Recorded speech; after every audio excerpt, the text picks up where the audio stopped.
Pur se educati, altre volte più diretti, la risposta ai profughi di Lampedusa è un no chiaro da tutta la provincia. Nonostante il prefetto Domenico Cuttaia avesse chiesto in lungo e in largo la disponibilità ad accoglierli in qualche struttura idonea, i profughi provenienti da Lampedusa sono circa 85, destinati a Jesolo, e il prefetto ha invano cercato di spalmare l'emergenza anche nel resto della provincia.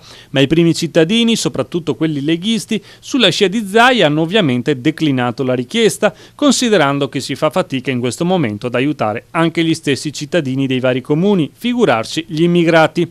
Ma da Musile a San Donà fino a Portogruaro le strutture per ospitare gli immigrati non si trovano, mentre sono in arrivo i primi 45 a Jesolo, i famosi dublinati, coloro che con un accordo sottoscritto a Dublino chiedono asilo e protezione. Il patriarca Moraglia invece cerca di invitare all'accoglienza, descrivendola come l'unica risposta alla globalizzazione dell'indifferenza. Superare i pregiudizi, secondo il patriarca, ma a quanto pare, al di là delle dichiarate prese di posizione di alcuni sindaci, il problema parrebbe essere esclusivamente strutturale.